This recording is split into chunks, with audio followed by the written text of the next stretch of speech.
But I have another class. Yeah, I think I checked the schedule and it said that we had class with Rabbi Morgan today. Thank you. So see y'all next week.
There we go. Hello, everybody. Okay. Hi. Good morning. Morning. Good morning. How are you today? Good. So, so everybody's awake on this Sunday morning? We pretend that. We are trying. So Yes, all right. good. So today we're going to talk about we talked about the first three blessings of the Amidah last week, right? So this week we're going to talk about the last three blessings of the Amidah and a little about the blessings in between. And I think for the blessings in between, I'm only going to talk about the Shabbat blessings in between. That means I won't be talking about the 13 blessings that come in the middle on a weekday. We'll have to do that maybe another time. But on Shabbat, we take those 13 blessings out, and instead we insert one blessing that talks about the holiness of the day. And that blessing, the wording for that blessing is different depending on whether it's the evening service, the morning service, or the afternoon service. So I'll show you a little of that. Okay. Let's talk about the first three and last three blessings. First of all, here, I'm sharing screen here. What the handout for today are pages, by the way, here it says for restricted use only. I just want to point this out. March to April 2020, do not sell, copy, or distribute. This is from the prayer book that we use at Beth Yeshurun. It's published by our movement, the Rabbinical Assembly, which is the rabbis' organization for our movement, conservative rabbis. They spent several years with some of our scholar rabbis writing the commentary and sort of editing it together. And it is copyright. And I'm including it here because they gave us permission to do this during the COVID period, knowing that we can't just distribute hard copies of the books for classes and for services.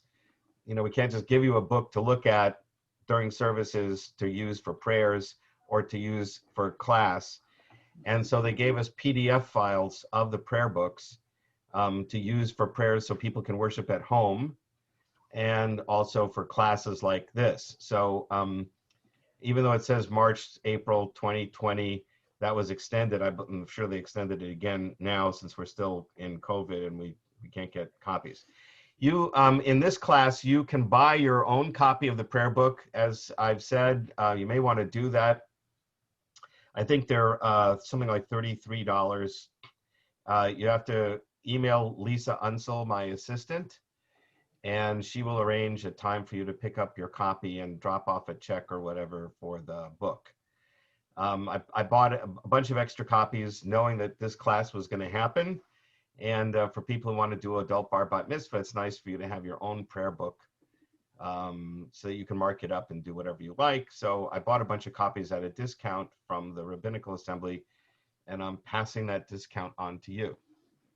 So, but anyway, for purpose of the class, I'm using this PDF file to show you the prayer book. Okay, so what I did for the handout is it's the full Amidah for Friday night, and then just the last 3 blessings for the other, and the middle blessing for the other services. So Friday night begins with Avot, and you can see from the layout of this book, what we did, as I mentioned before, we decided to change the wording of the prayer, which we rarely do, but we decided to do it for this purpose for the matriarchs, right? So the opening blessing talks about the God of Abraham, the God of Isaac, and the God of Jacob. And our movement decided to make it explicitly egalitarian and add the God of Sarah, the God of Rebecca, the God of Rachel, and the God of Leah.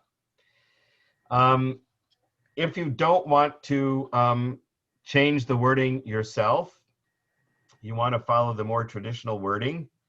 Some people say that when we mention God of Abraham, we imply God of Sarah. And when we mention God of Isaac, we imply God of Rebecca. Right? Because God had a relationship with the couple, not just the man. But for those who really want to make that explicit, really to give women more prominence, which they deserve, in my opinion, in the world we live in, and then you make it explicit. And so let me just say that in the Beth Yeshurun community, the chapel minyan, which is the more traditional minyan, follows the original wording. They have not added the matriarchs. In every other service at Beth Yeshurun, we've added the matriarchs. So here, what our movement did to accommodate both views is to put one column with just the patriarchs and the other column that includes the matriarchs. And so you can follow along either way you want to do it. Another thing, if you haven't noticed before, is that we have commentary in this prayer book along the margins. So sometimes it's telling you something about the prayers or something about the choreography of the prayers. And sometimes it's telling you a source, a reference for the prayers where a phrase was found in the Bible.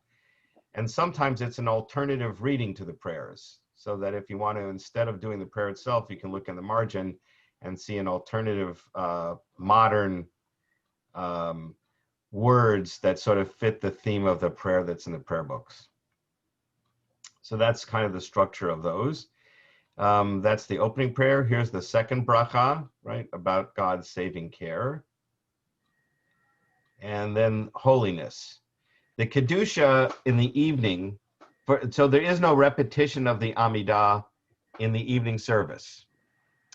And therefore, there's no long-form Kedusha. The long-form Kedusha only happens when you have a prayer quorum, right? So that whole idea that I described at the end of last class about the vision of Ezekiel and the vision of Isaiah and the Psalm, holy, holy, holy is the Lord of hosts and all that, that only happens when you have a prayer quorum and the prayer leader leads the congregation in the long-form Kedusha service. And it may be a couple of reasons why it's only done there. I'm just going to guess. I don't know for sure. One of them is, as I said before, it was considered dangerous to try and have these mystical experiences. And so the rabbis didn't want you to do that by yourself alone.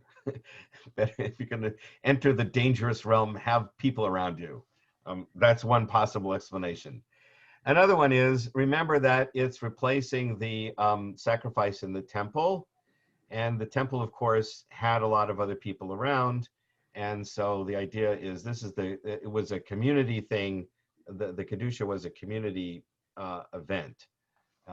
Privately, you do the short form Kedusha, but if you want that intense Kedusha, you need to do it in a congregation. In any case, that's how it's done. And the middle blessing for the Sanctifying the Sabbath begins here. So the Kedusha is talking, Kadosh comes from the word Kadosh, which means holy, and is talking about God's holiness. Kedushat Hayom, the sanctification of the day, is about how the day is holy, not God is holy. So it uses the word Kedusha again, but it's not Kedushat Hashem, the sanctity of God. It's Kedushat Hayom, the sanctity of the day. And so on the holidays, Shabbat and festivals, there's a blessing that says today is a holy day. And this is that middle blessing for Friday night, which says you declared holy the seventh day, the culmination of creation of heaven and earth. And then it says, as it is written in your Torah. And now we get a quote from the Torah. And this is the passage that is found on the seventh day of creation it's the second chapter, the beginning of the second chapter of Genesis. The heavens and the earth and all they contain were completed. On the seventh day, God finished the work and ceased from all the work on the seventh day. God blessed the seventh day and made it holy, for on it God ceased from all the work of creation. So this is a quotation from Genesis, right? There's an introduction here, quotation from Genesis, and then conclusion. So since God declared the seventh day holy, now we're going to declare the seventh day holy. Our God and God of our ancestors, embrace our rest. Make us holy through your mitzvot. We should also try and strive to be holy. Let the Torah be our portion. Fill our lives with your goodness. Gladden us with your deliverance. Purify our hearts to serve you truly. Adonai, our God, lovingly, willingly grant that we inherit your holy Shabbat, that the people Israel who make your name holy may ever find rest on this day. Blessed are you who makes the Sabbath holy. Right? So that's the Kedushat Hayom. And then comes the last three blessings of the Amidah. So if you took this class on the Amidah from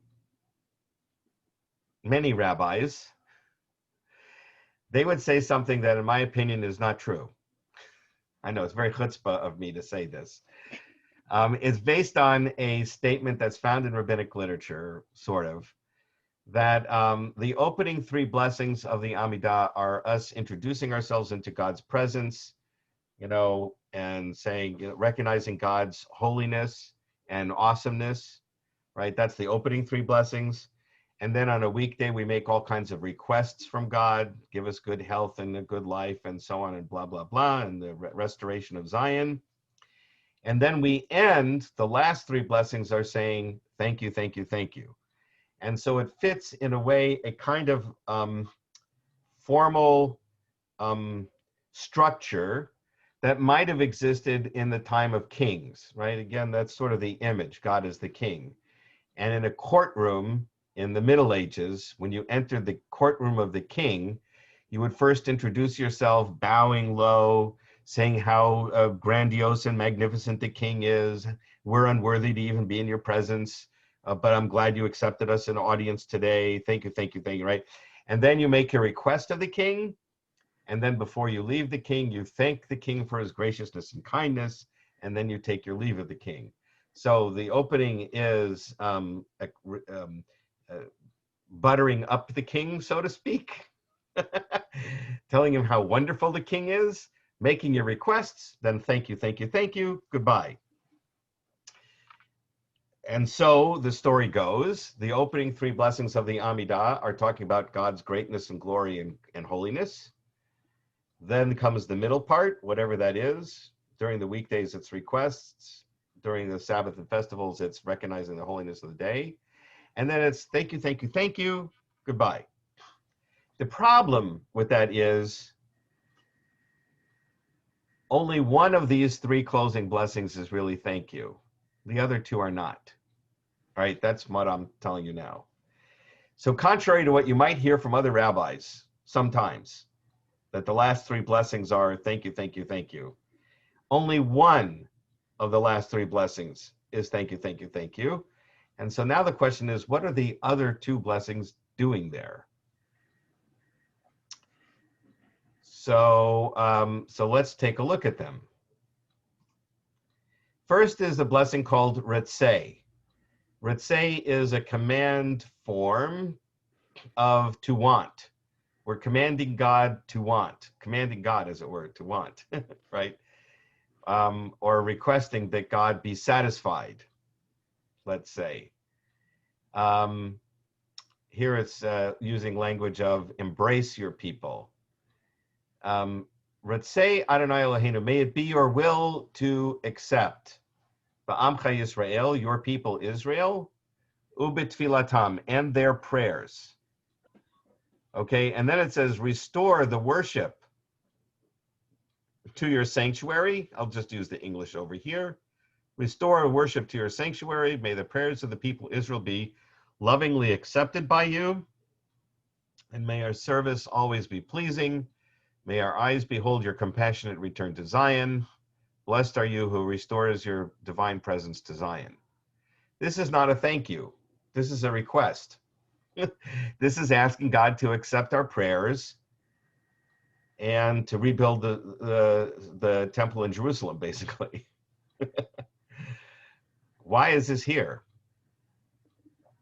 So the answer is, we know from the Mishnah, that after the priest would offer a sacrifice in the temple, the first thing the priest would do is a prayer asking God to accept the sacrifice with the sincerity that it was offered, right? Recognize the sincerity and honesty and religious fervor that the person who was offering the sacrifice felt, and that should cause God to accept the sacrifice accordingly, as recognizing the person's spiritual yearnings and desires and intensity and honesty, integrity, right? Recognize the integrity and honesty of this person who has offered the sacrifice, accept the sacrifice from this person with a whole heart, because this person offered it with a whole heart.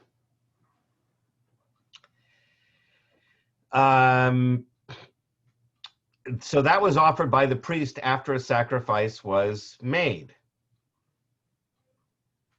And so now that the Amidah is replacing the sacrifice, they just altered the form of this prayer to fit the fact that we're not offering sacrifices anymore. We're offering prayers. So now you can see it says, accept your people Israel and their prayers. Accept this Amidah as an offering to you, as if it were a sacrifice.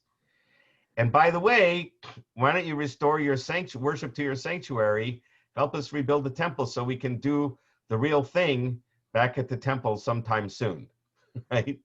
But in the meantime, please accept our prayers in place of the sacrifices. Accept the prayers as you used to accept the sacrifices.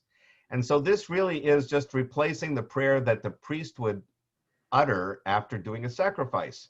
And now that we're finishing our Amidah, we're doing a same prayer saying, please accept our prayers. That's what this is. It's not a thank you. Here is the thank you. Modim anachnu lach. And in here they translate it, we thank you, for you are ever our God and the God of our ancestors. You are the bedrock of our lives, the shield that protects us in every generation. We thank you and sing your praises for the lives that are in our hands, for the souls that are in your care. And what this does, this prayer of thank you is reminding us of God's blessings every minute of our lives. Not because we got a new job at IBM, like I talked about last time. Not because we were reconciled with a friend or a family member. Not because we got through some illness per se, but just because life itself is a gift, right? So you're the bedrock of our lives. Our whole lives are a result of your beneficence, the shield that protects us every moment. We thank you for your praises, for our lives that are in your hands, our souls that are under your care, for the miracles that accompany us every day. You know, little miracles happen every single day that we ignore. and for your wonders and your gifts that are with us every moment, morning, evening, and noon, right? Evening, morning, and noon, right? Every moment of our lives is filled with miracles. This is an opportunity for us to reflect on those miracles that are always present in our lives. You're the one who is good, whose mercy is never ending, the one who is compassionate, whose love is unceasing. We have always placed our hope in you. For all these blessings, may your name be praised and exalted, our sovereign, always and forever. May all lives thank you always and faithfully praise your name forever. God of our deliverance and help, blessed are you, whose name is goodness, and praise to you is fitting. Baruch atah Adonai, blessed are you, Hatov, the good one, Hatov Shemcha, of the good name. Your name is good. Ulecha na'el lahodot, and it is fitting to give you thanks or praise.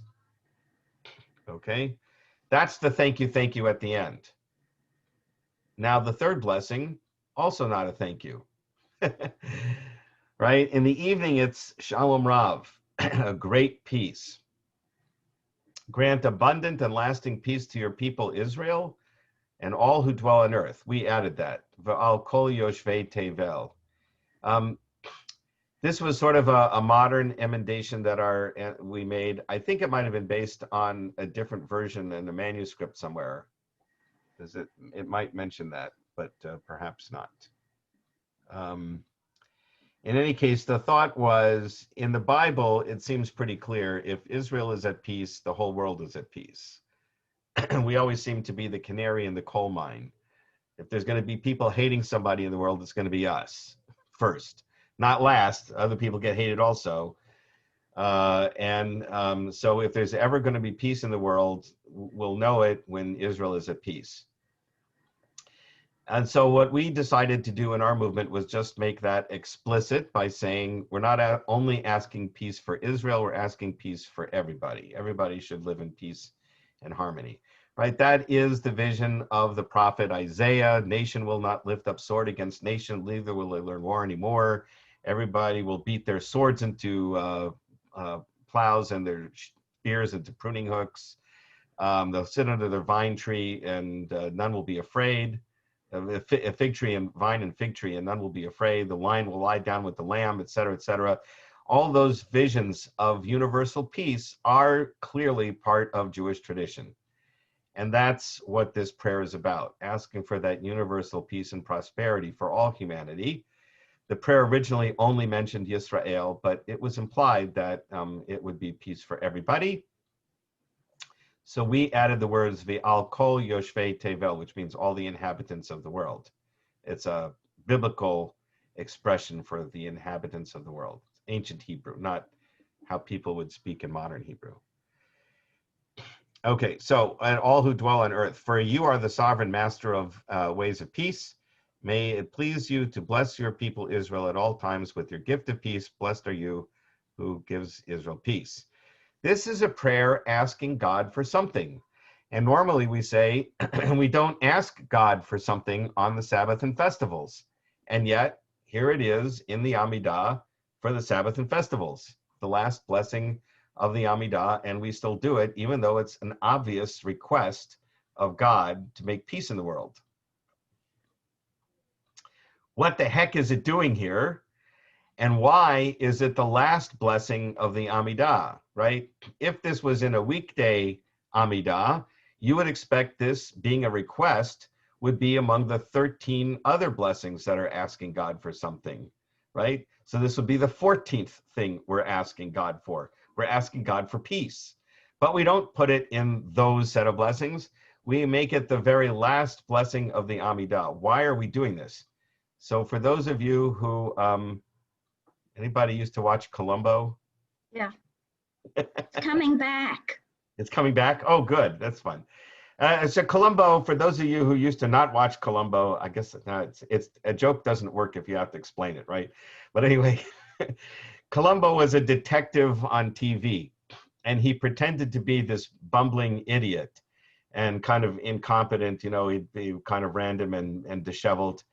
And he would lull the criminal into a false sense of overconfidence about his abilities, and then he would trick him ultimately into revealing that he did the crime, you know. That was kind of his technique. And one of his classic moves was to ask the guy a bunch of seemingly random, innocuous questions, and the guy would get annoyed. And then he'd say, okay, thank you very much. I got to go now. Right. And so then he'd like turn Good towards, imitation. and then he'd turn towards the door. And then he always had a cigar in his hands. That's why I had to say, he'd always have a cigar in his hand. And then he would, just before he left, he'd turn around and say, oh, I'm sorry. I got one more question for you. That was always, he did that probably 90% of every episode. 90% of the episodes, he would leave and he'd say, oh, no, I forgot. I have one more question for you. And that was always the zinger, right? That was the one that was going to get the guy. So this is, this prayer for peace at the end of the Amidah reminds me of Columbo, right? Where we buttered up God. We said, oh, you're magnificent, you're wonderful, you are so holy, we're unworthy, blah, blah. And this is a holy day and this is a wonderful day. And thank you, thank you, thank you. And time to go by. And then, oh, I forgot one more thing. Can you bring us universal peace? Like, just a minor little problem. We don't have peace in the world. Can you just fix that before we go? Right? It's like, so it's kind of like Columbo, right? What is it doing there? So the answer is, what is it doing there? It's because, again, it goes back to the temple worship. So again, from the Mishnah, and I won't show you the Mishnah, but it's in, I forgot what tractate offhand, but it's Tamid. It's Mishnah Tamid, the tractate Tamid. I think it's chapter 5, number 1, now that I think about it. Okay, anyway, the Mishnah describes the temple worship. Certain blessings will be recited, the sacrifice will be offered, and then the priest would say, Ritzei, the prayer, Ritzei, you know, please accept this sacrifice, like I mentioned. And then the Mishnah says the priest would do the priestly benediction. At the end of the sacrifice, the last thing would be the priestly benediction, which, you know, comes from the book of Numbers. And it was first said by Aaron, Moses' brother. Yivarechecha Adonai v'yishmerecha, may the Lord bless you and watch over you. Ya'er Adonai panav elecha v'yikunecha, may God's face shine upon you and be gracious to you. Yisan Adonai panav elecha v'yasemlecha shalom, may God always have his face turned towards you and grant you peace. Right? That's the 3-part blessing, the priestly blessing. So that would be the last thing the priest would do in the temple ritual. The very last word of the priestly blessing, I kind of glided over it, is shalom, peace. Right. Now let's take a look again at this thing here. The last word of the priestly blessing is asking God for peace. Now you don't see it in the evening because, again, we don't do the repetition of the Amidah.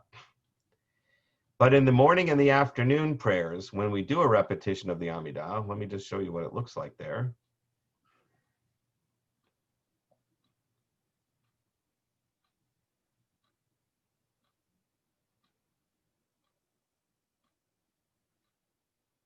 There's Ritzei, right? Please accept our prayers.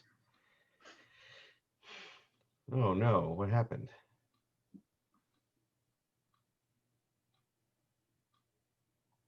They cut it off.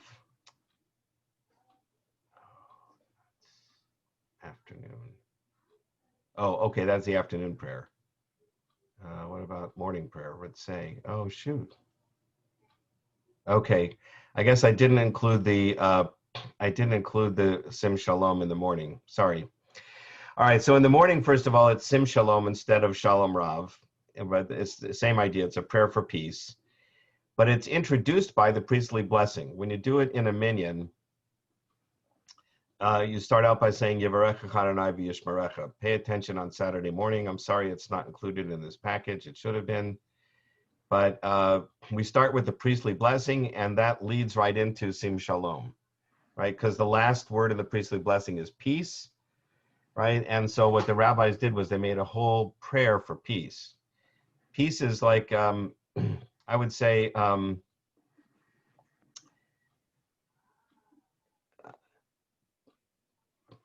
there are a few moral values that are like at like there's like a top 5 set of moral values in Judaism. One of them is truth. the rabbis say that truth was God's seal, right? And when in the old world, when you were sealing a document, people didn't know how to sign their names, so they used seals. And of course, we're more familiar with seals in soft wax. You'd melt wax and then imprint the seal into the soft wax. But before they figured out how to do that, they imprinted the seal into soft clay. And so what you find in ancient biblical archaeological sites is a lot of little clay seals that were sealed by people. So everybody's seal was different. It was like a signet ring that had a seal on it, and you would stamp it into the clay. And it had your name on it, usually, or some symbol that indicated it was you. Everybody knew it was you by the symbol. And so when the rabbis say that God's seal is truth, that was like a way of saying the essence of God is absolute truth. God, unlike human beings, we're limited in what we can understand about the world and how it works. God is the ultimate mind, the ultimate intellect, right? So God's understanding of truth is absolute. And that God, so one of the signatures of God is a comprehension of absolute truth. So truth is one value. But another one is peace. And the way they understood that is from this priestly blessing, which ends with peace. So the most important word in the whole blessing is a blessing for peace. If there's peace, inner peace of mind, and peace in the universe, peace in the world, right? That's the ultimate value. And some other values, of course, are kindness and compassion, mercy, and honesty and fairness, and those signs. So you have honesty, justice, compassion, truth, peace. Those are like top values in Jewish thought. And peace, again, is the ending of this blessing, the priestly blessing. So the rabbis wanted to end the Amidah with a blessing for peace. And that's why it comes at the end. And it even comes at the end in a time when we're not supposed to be asking God for something on the Sabbath and festivals. We still end the Amidah with a prayer for peace. And we even, like when we wish somebody a good Sabbath, right? We don't say Shabbat Tov, good Sabbath. We say Shabbat Shalom, a peaceful Sabbath, right? Peace is just something that's like this universal value for us. So the last blessing is a blessing for peace. So let me just recap again. The three last blessings are not all about thank you. The first of the last three blessings is asking God to accept our prayers in the sincerity in which they're offered. Then comes a thank you. And then comes this prayer for peace that we end all our prayer units with, because the priestly blessing ended with a prayer for peace. And so so that's how the last three blessings go. Now let's talk about the middle blessing. We looked at the one for the evening.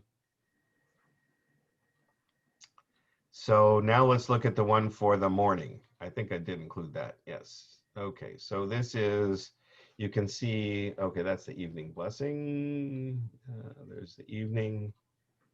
Okay, evening. You see the footer on the prayer book page here shows what service you're at. Right. So it's for Shabbat. It's the evening service, and you're in the Amidah section. Right. So if you're ever lost in the prayer book, look at the footer to see where you are.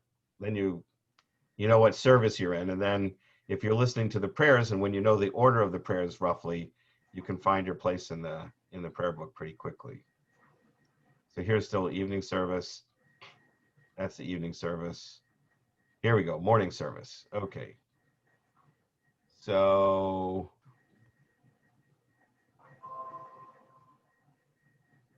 that's the Kedusha. Okay, and here is the fourth blessing for holiness. So remember, in the evening, we quoted the passage about God creating the heavens and the earth. It was the passage from the story of creation. The seventh day, God rested. So we quoted that passage from Genesis about God resting on the seventh day. In the morning, we're also going to quote a passage from the Torah about the Sabbath, but we quote a different passage. And here it's taken from the book of Exodus. V'ken katuv b'toratecha, and it is written in your Torah, the people Israel shall observe the Sabbath to maintain it as an everlasting covenant. That's just a fancy word for contract. throughout all generations. It is a sign between me and the people of Israel for all time, that in 6 days Adonai created the heavens and the earth, and on the seventh day God rested, ceased from work and rested. So in Hebrew, that's Vishamru, which I'm sure you're learning with Diane. Vishamru v'nei Israel et Shabbat. The people of Israel, the children of Israel will observe the Sabbath. La'asot et Shabbat, to make the Sabbath. Lidorotam, for generations. Brit olam, an eternal contract, an eternal covenant. Beini uvein b'nei Israel, between me and the children of Israel. Oti le'olam, it is a symbol for all time. Le'olam means forever. Ki sheshet yamim asa Adonai, because 6 days God made et hashamayim, the heavens, ve'et haaretz, and the earth, uvayom hashvi'i, on day 7, the 7th day, Shabbat vayinafash, he ceased and rested. So that's from the book of Exodus. The rabbis wanted to indicate sort of a movement throughout the Sabbath day, that the kind of nature of the day changes. So on Friday night, the emphasis is on creation. And so it's nightfall. We're recognizing God's creation of day and night, and the stars and the sun and the moon and all that, and about how God's creation continues to operate even on Shabbat, the day of rest. It's the sort of that ceasing from rest of creation, blah, blah, blah. So the evening service is about focusing on creation. The morning service, the focus is on a covenant with Israel. It's about our contract with God, our relationship with God. And so that's why the quote here is talking about the eternal covenant we have. And what is the symbol of that covenant? What is the most outstanding aspect that indicates our special relationship with God? That we rest on the Sabbath day also, right? So Christians have Sunday as their day off, so to speak. Muslims don't really have a day off, but their major day of worship during the week is Friday. We have Saturday. Saturday is our day, and we're supposed to rest on that day. That is the sign of our special relationship with God. So when I explain this to kids sometimes, I'll ask the question, what is a symbol of a marriage? And the symbol for a marriage often is a wedding ring, right? If you have a ring on your finger, that's one of the indications you're married. So what is the symbol of our relationship with God? The symbol is that we observe the Sabbath as a day of rest. So it's like the wedding ring that symbolizes our covenant, our special relationship with God, is observing the Sabbath. And that's what that quotation is about. And so now if we go back to the passage here, it starts again, just like in the evening, you start with an opening before the quotation from the Bible. So here the opening is, Moses rejoiced in his portion, for you called him a faithful servant. You adorned his head with a brilliant crown, by the crown of Torah. When he stood with you before you on Mount Sinai, he carried down the 2 tablets of stone, and inscribed on those tablets of stone was the commandment to observe the Sabbath. You would think with this introduction, the quotation here would be the one from the 10 Commandments, but they didn't do that. Right? They chose a different place in the Torah that talks about the commandment to observe the Sabbath, because what they wanted to emphasize was the covenant, the contract, and that's what this passage specifically talks about. It's about our relationship with God. And that's why they mention the 10 Commandments here, because the 10 Commandments is also a symbol of that contract with God.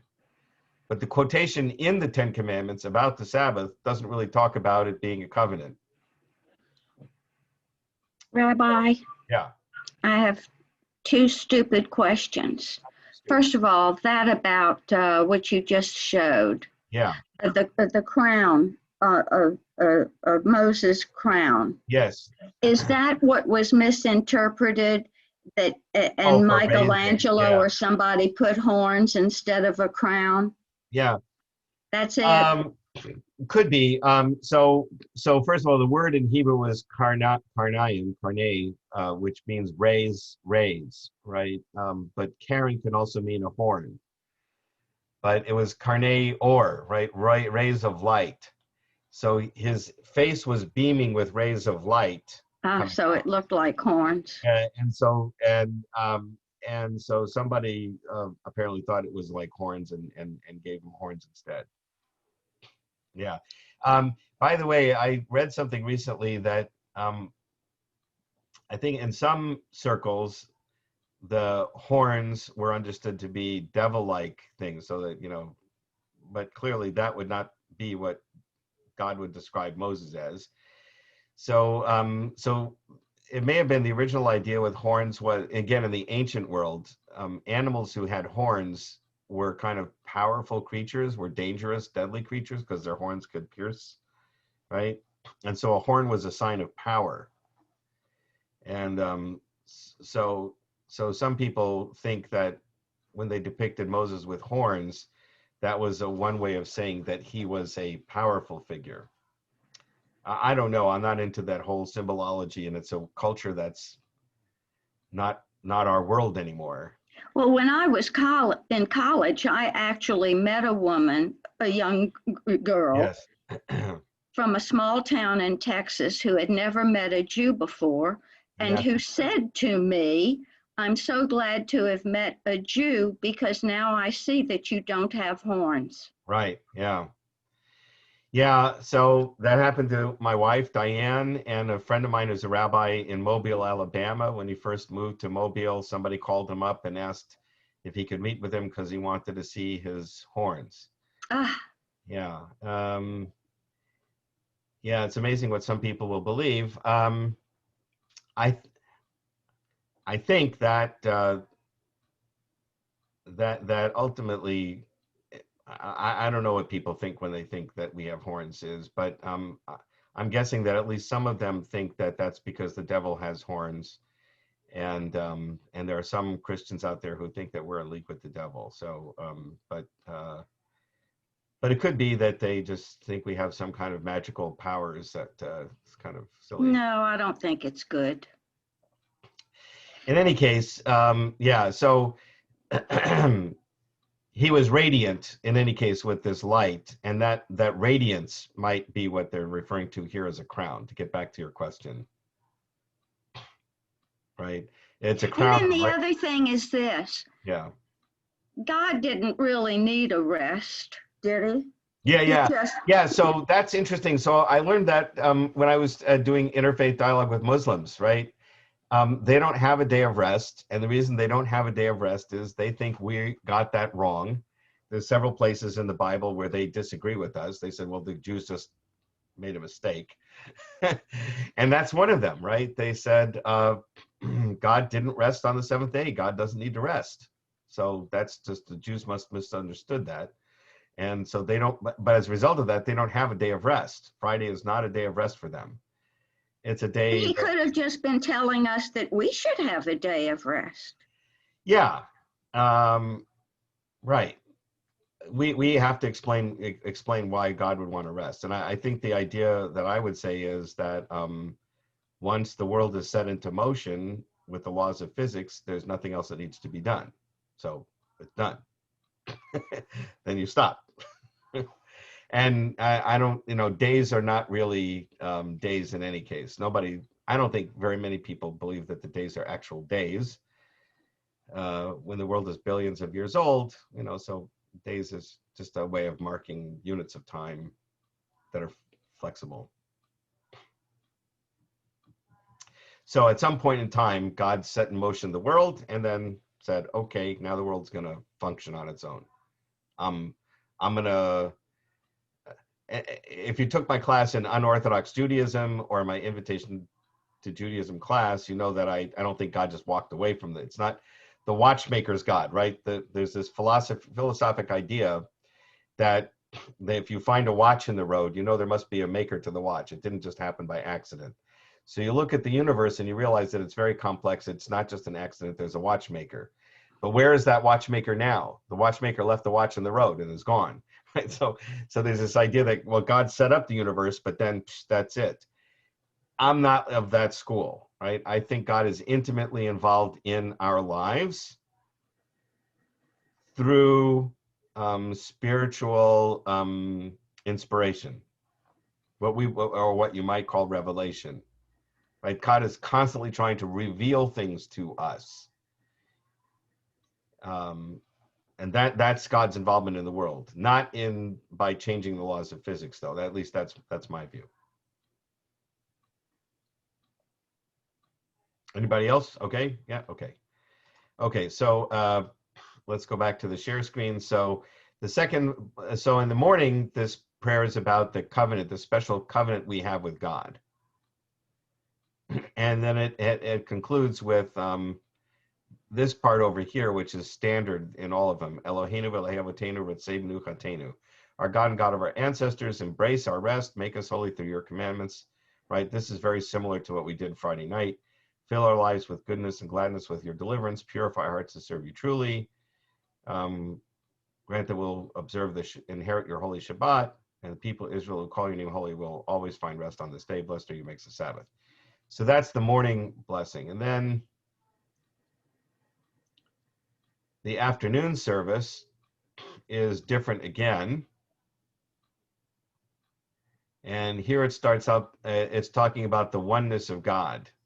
So now, Friday night, emphasis on creation. Saturday morning, emphasis on covenant with God. Saturday afternoon, on the oneness of God. You are one, your name is one, and is there any one nation on earth like your people Israel? We are unique. God is unique and we're unique. For you have given your people the splendor of greatness, the crown of deliverance, a day of rest and holiness. Abraham will rejoice, Isaac will sing, Jacob will bless his children and find rest on this day.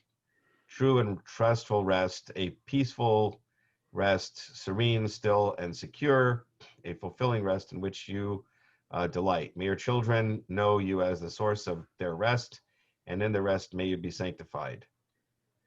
And then the Eloheinu v'Elohim v'Tseibnu chatenu. This closing paragraph is the same also, right? The same as the other ones. Okay, so evening the focus is on creation, morning on our special relationship with God, afternoon, the oneness of God. Any questions at all?